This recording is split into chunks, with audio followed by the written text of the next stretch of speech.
अस्सलाम वालेकुम व्यूवर्स, मैं हूं आपके मेंटोर उम्मे उमैमा रुमान। आज का जो हमारा जो टॉपिक है वो है व्हाट इज़ लेसन प्लानिंग। इस वीडियो में हम डिस्कस करेंगे कि लेसन प्लानिंग असल में होती क्या है। उसके बाद हम different paradigms for lesson planning इसको डिस्कस करेंगे। ठीक है, जो दो main paradigms of lesson planning है इनको डिस्कस करने के बाद हम लोग डिस्कस करेंगे 4 P's ऑफ लेसन प्लानिंग, फिर उसके बाद 3 P's of lesson planning, 3 T's of lesson planning, फिर उसके बाद SST's ऑफ लेसन प्लानिंग भी हम इसमें डिस्कस करेंगे। और जो अहम दो लेसन प्लानिंग की अप्रोचेज़ हैं, हर्बर्ट की और मॉरिसन की, आज हम इनको डिस्कस करेंगे। ठीक है, बहुत इंपॉर्टेंट टॉपिक है आज का। और हम ये भी डिस्कस करेंगे कि असल में पैराडाइम क्या होता है। ठीक है, अच्छा, इन सबको डिस्कस करने से पहले मैं आपको ये बता दूं कि मेरी हर वीडियो के फर्स्ट कमेंट में आपको पिन कर दिया करूँगी मैं टेस्ट डेली। जो लेक्चर आप सुनते हैं उसके हवाले से जो टेस्ट मैं डेवलप करती हूँ उसको मैं वीडियो के नीचे ही वेरी नेक्स्ट डे पिन कर दिया करूँगी, सो दैट आप लेक्चर सुनने के बाद अपनी स्टडी को प्रॉपर वे में जो है वो कंटिन्यू कर सकें और आप ख़ुद को असेस भी कर सकें कि मतलब आपकी लिसनिंग पावर कैसी है। अब ये आपके ऊपर है कि आप उसको फ़ौरन से अटैम्प्ट कर लेते हैं क्वेश्चन को, या फिर आप जो है वेरी नेक्स्ट डे अपनी तैयारी कंप्लीट करने के बाद अपने नोट्स बना के और अच्छे से स्टडी करके फिर उसको अटैम्प्ट कर लेते हैं। It's totally up to you. जी, आप सबसे पहले हम ये देख लेते हैं कि व्हाट इज़ लेसन प्लान।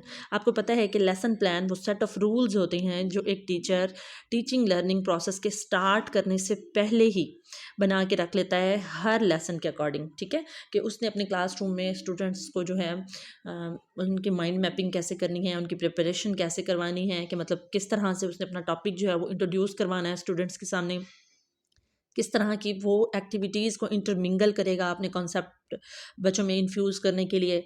उसके अलावा वो ये देखेगा कि कौन सी स्ट्रेटजीज़ उसने यूज़ करनी है, कौन सी टेक्निक्स उसने यूज़ करनी है, कौन सी टैक्टिक्स उसने यूज़ करनी है। ठीक है, अच्छा, ये जितने भी वर्ड मैंने यूज़ किए ना, स्ट्रेटजी, टेक्निक्स, टैक्टिक्स, इन पे मैं अलग से एक शॉर्ट वीडियो आपको इंशाल्लाह संडे वाले दिन प्रोवाइड करूँगी। ठीक है, इतनी मुश्किल नहीं है, डेली लाइफ एग्जाम्पल्स के साथ आपको समझाऊंगी। अभी आप जस्ट ये समझें कि लेसन प्लान जो होता है वो प्लान ऑफ एक्शन होता है, या वो डिटेल्ड डिस्क्रिप्शन होती है, या वो ऐसे समझ लें कि एक ऐसा स्टेप बाय स्टेप प्रोसेस होता है जिसको फॉलो करते हुए टीचर जो है अपना लेसन डिलीवर करता है और स्टूडेंट्स जो हैं उनके लिए उसको इंटरेस्टिंग भी बनाता है। ठीक हो गया। अच्छा, अब इसके बाद हम डिस्कस करते हैं जी पैराडाइम्स ऑफ लेसन प्लानिंग। ये दो पैराडाइम्स हैं, एक old paradigm of lesson planning है और एक new paradigm of lesson planning है। लेकिन उससे पहले आप ये समझें कि व्हाट इज़ पैराडाइम। पैराडाइम को ना हम उर्दू में कहते हैं अकीदा। ठीक है, ये एक पैटर्न होता है, ये एक सेट ऑफ आइडियाज़ होता है जो हमारे माइंड में ऑलरेडी एग्जिस्ट करता है। अब ये हमारा इन्वायरमेंटल फैक्टर है, हम जिस तरह के माशरे में रहेंगे, जिस तरह की सोसाइटी में रहेंगे, जिस तरह की कम्युनिटी में रहेंगे, हमारे पैराडाइम्स भी सेम उसी तरह से होंगे।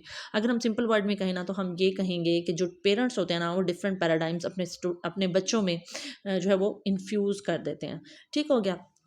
बाकी हर इंडिविजुअल पे डिपेंड करता है कि वो उन्हीं पैराडाइम्स को लेके चलता है या फिर फर्दर खुद अपनी प्रैग्मेटिक अप्रोच यूज़ करते हुए अपने पैराडाइम्स जो है वो खुद बिल्डअप कर लेता है।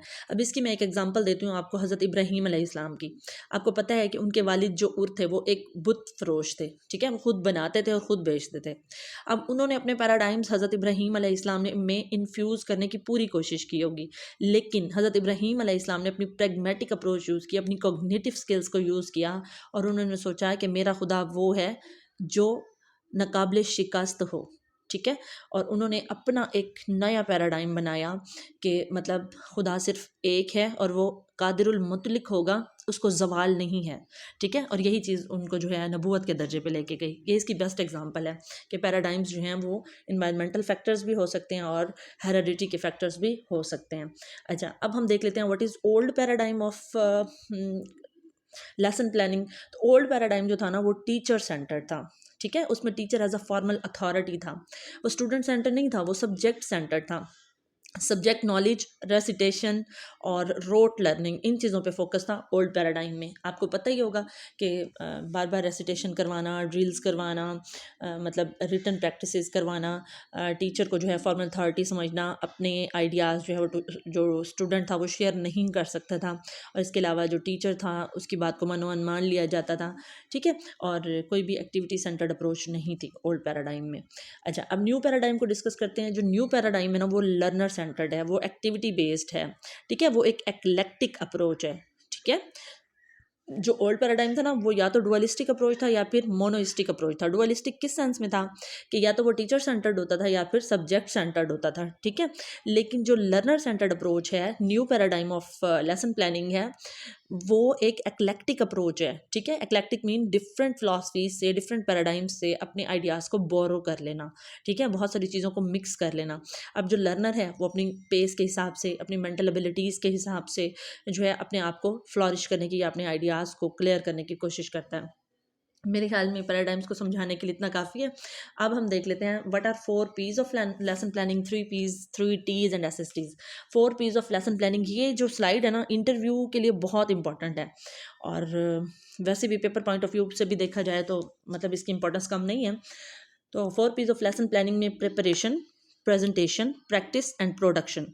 प्रिपरेशन में ये होता है कि आप स्टूडेंट का माइंड सेट करते हैं कि आप पढ़ने क्या जा रहे हैं, ठीक है।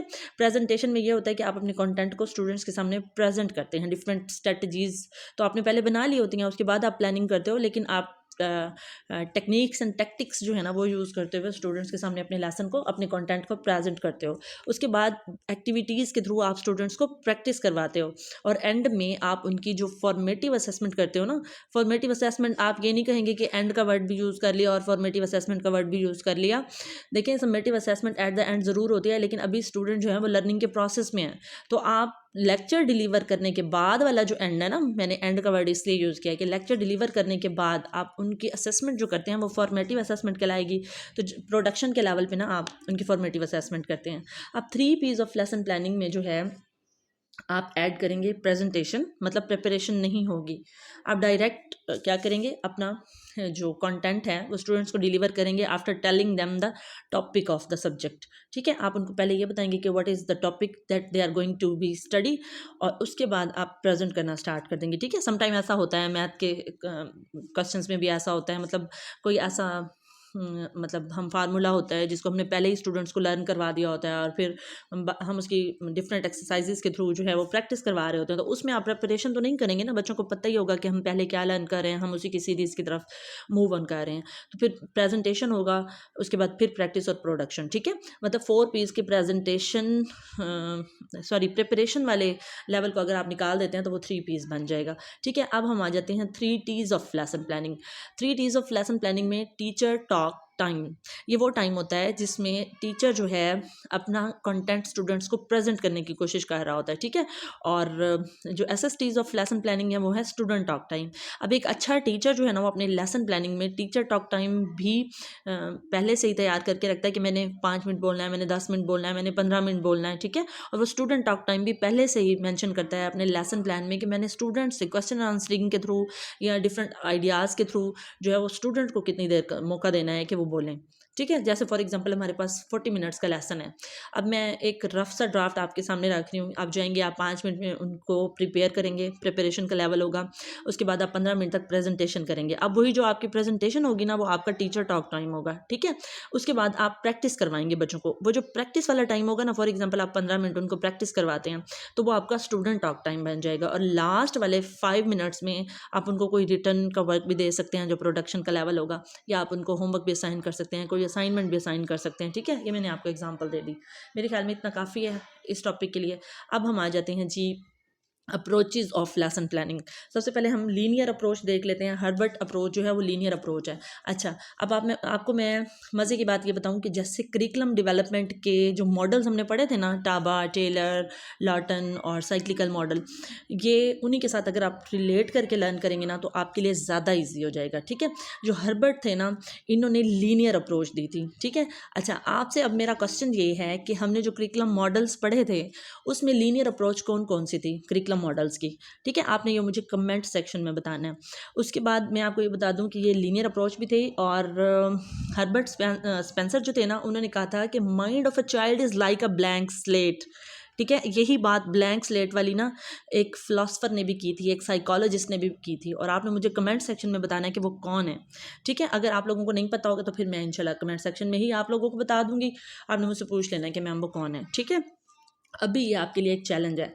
उन्होंने ये कहा था कि mind of a student is like a blank slate and school must fill this slate with experiences, ठीक है, उनकी सेइंग ये थी जिनका नाम मैं आपसे पूछ रही हूँ। लेकिन हर्बर्ट जो हैं जिन्होंने लेसन प्लानिंग के 5 स्टेप्स दिए हैं, इन्होंने कहा था कि mind of a child is like a blank clean slate, ठीक है, क्लीन का वर्ड भी इन्होंने ऐड किया। If new knowledge related to the previous knowledge is given it will easier and more retainable for the learner, ठीक है। उन्होंने ये कहा था कि जो स्टूडेंट होते हैं ना, ये लर्नर होते हैं, उनका माइंड एक ब्लैंक स्लेट होता है, ठीक है। अगर टीचर न्यू नॉलेज को इस तरह से प्रेजेंट करे कि उनकी प्रीवियस नॉलेज के साथ उसको रिलेट कर दे, ठीक है, जो पहले से बच्चों को पता है ना उसके साथ रिलेट कर करके अगर समझा देना स्टूडेंट्स को, तो वो ज़्यादा इजी वे में भी समझ सकते हैं, ठीक है, और ज़्यादा लॉन्गर टाइम तक के लिए उसको रिटेन भी कर सकते हैं, उसको याद भी रख सकते हैं, ठीक है। ये आपने याद रखना है और ऐसा होता भी है। अक्सर आप लोग मुझे कमेंट कर रहे होते हैं कि मैम आपको पढ़ाने का अंदाज़ इतना अच्छा है ना कि हमें वहीं पे कंसेप्ट, मुश्किल से मुश्किल कंसेप्ट ना ईजी वे में क्लियर हो जाता है। तो उसकी वजह यही है कि मैं हर्बर्ट के अप्रोच को फॉलो कर रही होती हूँ कि मतलब आपके जो प्रीवियस नॉलेज आपके पास होता है ना उसके साथ न्यू नॉलेज को रिलेट करके आपको बता रही होती हूँ, डेली लाइफ एग्जांपल्स जो मैं आपको दे रही होती हूँ। अच्छा, अब हम देख लेते हैं इन्होंने 5 स्टेप्स कौन से दिए हैं हर्बर्ट ने। अच्छा, इसके बाद ना मैं आपको मॉरिसन पढ़ाऊँगी। मॉरिसन के भी 5 ही स्टेप्स हैं और हर्बर्ट के ही भी 5 ही स्टेप्स हैं, तो आपने ये इनमें कन्फ्यूज़ नहीं होना, ठीक है। अच्छा, इनका जो फर्स्ट स्टेप था ना, इनका फर्स्ट स्टेप है प्रिपरेशन, जो मैंने आपको पहले ही बता दिया कि स्टूडेंट का माइंड जो है ना वो आपने सेट करना है न्यू नॉलेज को अटेन करने के लिए, ठीक है। जैसे हम लोग कॉग्निटिव डोमेन्स के लेवल पढ़ते हैं, साइकोमोटर डोमेन का जो सेकंड लेवल है सेट, तो ऐसे समझ लीजिए यहाँ पे माइंड सेट हो रहा है, वहाँ तो साइकोमोटर स्किल्स के लिए स्टूडेंट सेट करते हैं ना खुद को, लेकिन यहाँ जो है मेंटल प्रिपरेशन हो रही है स्टूडेंट्स की। प्रिपरेशन में ये नहीं है कि आप अपना लेसन प्लान प्रिपेयर करेंगी, नहीं, लेसन प्लान में जब आप प्रिपेयर करने लगेंगे ना तो आप ये प्रिपेयर करेंगे फर्स्ट लेवल पे कि स्टूडेंट्स जो हैं वो अपने आप को नॉलेज को गेन करने के लिए प्रिपेयर करें मेंटली तौर पे। उसके बाद प्रेजेंटेशन का लेवल आएगा जिस पे टीचर जो है अपने कंटेंट को डिवेलप करेगा, अपना कंटेंट जो है वो डिलीवर करेगा स्टूडेंट्स के सामने, जो आपने 4 पीस ऑफ लेसन प्लानिंग में भी पढ़ा। उसके बाद क्या होगा, थर्ड लेवल पे कंपैरिजन देंगे आप डिफरेंट कॉन्सेप्ट्स का आपस में। जैसे अभी थोड़ी देर पहले मैंने आपको कंसेप्ट दिया सेट का साइकोमोटर डोमेन के साथ, ठीक है, तो इन दोनों चीज़ों को मैंने रिलेट करके आपको समझाया। जैसे मैंने हर्बर्ट के अप्रोच को और अब यहाँ पे समझाने के लिए मुझे थ्योरी का नाम यूज़ करना पड़ेगा, टेब्यूला रासा की थ्योरी। मैंने आपको कहा था ना कि आपने मुझे कमेंट सेक्शन में बताना है, वो टेब्यूला रासा की थ्योरी का मैंने कहा था, ठीक है, तो उनको मैंने रिलेट करके बताया कि आप लोग कहीं इसमें मिंगल अपना हो जाए, आपको ये ना लगे कि ये बात तो टेब्यूलर रासा की थ्योरी में हुई थी, तो मैम हर्बर्ट के साथ क्यों इसको रिलेट कर रही हैं। अभी भी मैंने आपको ये नहीं बताया कि टेब्यूलर रासा की थ्योरी किसने दी थी, आपने ज़रूर मुझे कमेंट सेक्शन में बताना है। तो ये जो मैंने एग्जांपल दिए ना वो असल में मैंने आपको एसोसिएशन और कंपैरिजन वाले लेवल के एग्जांपल दिए हैं, जो हर्बर्ट का थर्ड स्टेप है लेसन प्लानिंग का, ठीक है। वो कहता है पहले आप स्टूडेंट का माइंड प्रिपेयर करेंगे, उसके बाद आप कंटेंट डिलीवर करेंगे, उसके बाद आप लॉ ऑफ एसोसिएशन के थ्रू उनको सिखाएंगे, डिफरेंट एग्जाम्पल्स के थ्रू उनको सिखाएंगे, मुख्तलिफ चीज़ों का आप कंपैरिजन उनको देंगे, ठीक है। फोर्थ लेवल पे आप उसको जनरलाइज कर देंगे, ठीक है। मतलब ये मेन स्टेप है अकॉर्डिंग टू हर्बर्ट, ठीक है। वो कहते हैं कि स्टूडेंट जो है ना वो खुद अब इन्वॉल्व होंगे, ठीक है, स्टूडेंट जो है वो रिफ्लेक्टिव थिंकिंग करेंगे। जैसे मैंने आपको कहा कि आपने मुझे सोच के बताना है कि टेबुला रासा की थ्योरी किसने दी थी, या हर्बर्ट स्पेंसर ने क्या बात कही और टेबुला रासा की थ्योरी में क्या बात हुई थी।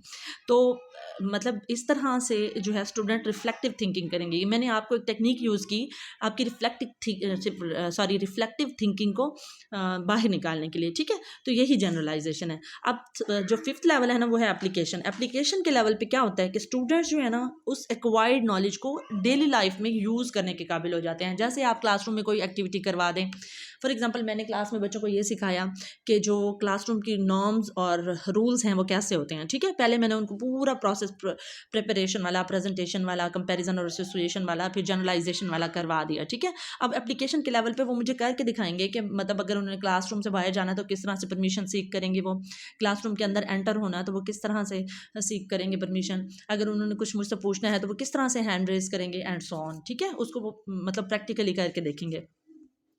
अब हम आ जाते हैं मॉरिसन की लेसन प्लानिंग के अप्रोच की तरफ। अच्छा, मैंने आपको बताया था हर्बर्ट की जो लेसन प्लानिंग की अप्रोच है ना वो लीनियर अप्रोच है, मतलब स्टेप बाय स्टेप सारे स्टेप्स जो हैं वो फॉलो होंगे। लेकिन जो मॉरिसन की अप्रोच है ना वो साइक्लिकल अप्रोच है, ठीक है, लेसन प्लानिंग की, ठीक है, प्लान ऑफ टीचिंग भी जिसको कहते हैं।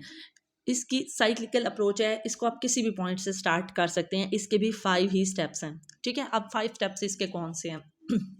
इसका पहला स्टेप है जी एक्सप्लोरेशन। मतलब जो प्रिपरेशन के लिए जो वर्ड यूज़ किया है ना हर्बर्ट ने, इन्होंने एक्सप्लोरेशन का वर्ड यूज़ कर लिया, ठीक है। क्यों? कि अपनी जो अप्रोच है ना लेसन प्लानिंग की, उसको लर्नर सेंटर्ड बनाने के लिए, ठीक है। ये कहते हैं कि स्टूडेंट जो है ना वो अपनी प्रीवियस नॉलेज को, मतलब जैसे हम मैं इसकी पहले एग्जांपल देती हूँ, आपको खुद ब खुद इसका कंसेप्ट समझ में आ जाएगा। जैसे मैं अब एक टीचर हूँ, मैं क्लास में एंटर होते ही ना, तो मैं उनको उनकी माइंड को रिवोल्यूशनरी फेज़ में लाने के लिए ना उनसे क्वेश्चनिंग स्टार्ट कर देती हूँ अपने स्टूडेंट से। फॉर एग्जांपल मैं उनको पढ़ा रही हूँ कि कायदे आज़म के लाइफ स्पैन्स के बारे में पढ़ा रही हूँ, ठीक है, या लाइफ की कुछ एक पार्ट या कोई हिस्ट्री वगैरह कायदे आज़म के अकॉर्डिंग पढ़ा रही हूँ। तो मैं उनसे कहती हूँ कि आप मुझे ये बताएं कि हमारे जो बाबा कौम हैं वो कौन है। तो बच्चे जो है अपनी प्रीवियस नॉलेज को जो है रिकॉल करेंगे और मुझे बताएंगे जी ये तो कायदे आज़म है। तो फिर मैं उनसे पूछूंगी उनका असल नाम क्या था, वो कहेंगे मोहम्मद अली जना। और फिर नेक्स्ट इसी तरह से मैं प्रोसीड करके ना फिर उनको बताऊंगी चलें ठीक है, फिर आज हम कायदे आज़म की इब्तदाई तालीम के बारे में पढ़ने जा रहे हैं, ठीक है। तो ये लेवल जो है ना एक्सप्लोरेशन का लेवल है कि बच्चों को आप रेडी करते हैं लेकिन उनकी प्रीवियस नॉलेज को असेस करते हुए, मतलब साथ साथ आप बच्चों को का माइंड सेट भी कर रहे होते हैं लेकिन साथ साथ आप उनकी प्रीवियस नॉलेज भी चेक कर रहे होते हैं। उसके बाद आ जाता है प्रेजेंटेशन का लेवल। अब जो हर्बर्ट था ना उसने भी प्रेजेंटेशन का ही लेवल बोला इसको, सेकंड स्टेप को, और मॉरिसन भी जो है वो प्रेजेंटेशन ही कहता है। अब मॉरिसन क्या कहता है? मॉरिसन कहता है कि न्यू कंटेंट जो है ना वो आप स्टूडेंट को प्रेजेंट करेंगे। हर्बर्ट कहता था प्रेजेंट भी करेंगे, ठीक है, और कुछ न्यू आइडियाज़ भी उनको ज़रूर देंगे, लेकिन मॉरिसन जो है वो जस्ट प्रेजेंटेशन की बात करता है। थर्ड लेवल पे ये असिमिलेशन की बात करता है। अच्छा, अब आपने मुझे ये बताना है कि एक कॉग्निटिव डेवलपमेंट की थ्योरी है, उसमें भी असिमिलेशन का वर्ड यूज़ होता है। वो थ्योरी किसने दी थी? कॉग्निटिव डेवलपमेंट की वो थ्योरी जिसमें असिमिलेशन का लेवल ऐड है, वो थ्योरी किसने दी थी? आपने मुझे कमेंट सेक्शन में बताना है, ठीक है। और अब मैं आपको ये बताती हूँ कि मॉरिसन ने असिमिलेशन के बारे में क्या कहा था। उसने ये कहा था कि असिमिलेशन के लेवल पे जो टीचर है ना वो अपना सारा नॉलेज स्टूडेंट्स में इन्फ्यूज़ करने की कोशिश करेगा, मतलब स्टूडेंट्स जो है ना उसको अब्जॉर्ब कर लेंगे। अब असिमिलेशन को आपने पढ़ा हुआ ही है, सेम ही चीज़ है जो इसने भी ऐड कर लिया है, लेकिन ये है कि ये अब्जॉर्बेंट सिचुएशन की बात करता है, ठीक है। उसके बाद ऑर्गेनाइजेशन, आपको पता है ऑर्गेनाइजेशन क्या है, ठीक है। आप ऑर्गेनाइज कर लेते हैं, एक होल कंटेंट को आउटलाइन दे देते हैं, मतलब आपको पता होता है कि मैंने कौन से स्टेप के बाद क्या स्टेप करना है, फिर उसके बाद क्या स्टेप करना है, कौन सी स्ट्रेटजी यूज़ करनी है, कौन सी टेक्निक यूज़ करनी है, कौन सी टैक्टिक्स यूज़ करनी है। अगर मेरा एक टीचिंग मेथड काम नहीं कर रहा तो मैंने दूसरा टीचिंग मेथड अडॉप्ट कर लेना है ताकि मेरे स्टूडेंट्स जो है ना वो अच्छे से समझ सकें इस चीज़ को। तो ये है ऑर्गेनाइजेशन का लेवल। अच्छा, कॉग्निटिव डोमेन या फिर अफेक्टिव डोमेन या फिर साइकोमोटर डोमेन, इन तीनों डोमेन्स में से ऑर्गेनाइजेशन का लेवल किस डोमेन में है, आपने मुझे ये भी कमेंट सेक्शन में ज़रूर बताना है, ठीक है। अच्छा, उसके बाद आ जाता है इसका लास्ट लेवल जो कि है रेसिटेशन का। अब रेसिटेशन के लेवल पे वो क्या कहता है? वो कहता है कि टीचर जो है ना उसने सब कुछ डिलीवर कर दिया, स्टूडेंट्स ने नॉलेज को अब्जॉर्ब भी कर लिया, ठीक है। अच्छा, उसके बाद उन्होंने जो है होल कंटेंट को ना टीचर ने ऑर्गेनाइज्ड वे में उनको बताया, ठीक है। पूरे एक सिस्टमेटिक वे में वो चला, इजी से लेके ऐसे समझ लें कि टफेस्ट लेवल तक वो लेके गया। लैडरिंग की उसने, ठीक है, या फिर हम इजी वर्ड में ये कह सकते हैं कि उसने मैक्सिम्स ऑफ टीचिंग्स को फॉलो किया। मैक्सिम्स ऑफ टीचिंग आपको पता है ना कि क्या होते हैं? मतलब इजी से आप डिफ़िकल्ट की तरफ मूव ऑन करते हैं, आप नॉन से अननॉन की तरफ मूव ऑन करते हैं, आप जो है वो इंडक्टिव से डिडक्टिव की तरफ मूव ऑन करते हैं, ये होते हैं मैक्सिम्स ऑफ टीचिंग। तो अब वो ये कहता है कि ऑर्गेनाइजेशन के लेवल पे ना उसने ये सारे स्टेप्स फॉलो किए, मैक्सिम्स ऑफ टीचिंग को भी और लैडरिंग का कंसेप्ट भी वो साथ देता है। मैंने आपको प्रीवियस एक वीडियो में लैडरिंग का बताया था कि क्या होता है, कि आप स्टेप बाय स्टेप स्टूडेंट्स को जो है ना प्रीवियस नॉलेज के साथ रिलेट करते हुए उसको नया नॉलेज देते हैं, ठीक है। और पहले उसकी बेसिक्स को क्लियर करवाते हैं, लैडरिंग ये होती है, और फिर नेक्स्ट वो मूव ऑन करता है। तो फिर फिफ्थ जो लेवल है ना मॉरिसन ऑर्गेनाइजेशन के बाद कहता है रेसिटेशन, के बच्चों ने सब कुछ गेन कर लिया। अब उसके बाद स्टूडेंट जो है ना उसी नॉलेज को अगेन डिलीवर करेंगे, उसी नॉलेज को या तो एक्टिविटीज़ के थ्रू परफॉर्म करके दिखाएंगे आपको, या फिर बोलेंगे। अगर परफॉर्म करते हैं तो टीचर जो है वो एक मेयर जो है वो व्यूअर बन के देखेगा उनको, बोलेगा कुछ नहीं, जस्ट उनको जज करेगा। और अगर वो रेसिटेशन करते हैं तो फिर जो टीचर है ना वो मेयर लिसनर बन के उनको सुनेगा और स्टूडेंट्स जो है ना अपना बेस्ट देने की कोशिश करेंगे, ठीक है। होपफुली आपको यहाँ तक समझ में आ गया होगा। अच्छा, एक छोटी सी और इन्फॉर्मेशन जो इस वक्त मेरे माइंड में आ रही थी कि जो पैराडाइम्स ऑफ टीचिंग मैंने आपको बताए थे ना, sorry paradigms of lesson planning, old and new paradigms. तो आपको मैं ये बता दूं कि जो अमेरिकन अप्रोच है ना वो न्यू पैराडाइम वाली है, और जो ब्रिटिश अप्रोच है ना सॉरी जो ब्रिटिश अप्रोच है ना वो ओल्ड पैराडाइम वाली है। ठीक हो गया। और एक बड़ा फेमस स्टेटमेंट आती है इसी पैराडाइम्स के हवाले से, मतलब पीपीएससी के पेपर में उसमें एक स्टेटमेंट दी हुई होती है, spare the rod spoil the child. ये कौन से इरा से है, मतलब ये पूछा जाता है, तो ये विक्टोरियन इरा बनता है। ठीक है, और ये old paradigm of lesson planning है। ठीक है, spare the rod spoil the child, इसका मतलब ये है कि अगर आप डंडे को एक साइड पे कर देते हो या डंडे को तोड़ देते हो तो बच्चा जो है वो बिगड़ जाता है। यानी कहा यह गया है कि बच्चे को कॉर्पोरल पनिशमेंट जो है वो देनी चाहिए। अब कॉर्पोरल पनिशमेंट जो है ना वो ओल्ड पैराडाइम ऑफ टीचिंग में आएगा। ठीक है, old paradigm of lesson planning में आएगा, old paradigm of teaching approach में आएगा। तो ये विक्टोरियन इरा में था, और ये आप कह सकते हैं कि इंग्लैंड या ब्रिटिश की अप्रोच है। ठीक हो गया। होपफुली आपको ये आज का वीडियो जो है बहुत पसंद आया होगा। अगर वीडियो पसंद आया तो वीडियो को लाइक कीजिएगा, वीडियो को शेयर कीजिएगा। मिलते हैं फिर नेक्स्ट टॉपिक के साथ नेक्स्ट वीडियो में। टिल देन अल्लाह हाफिज़।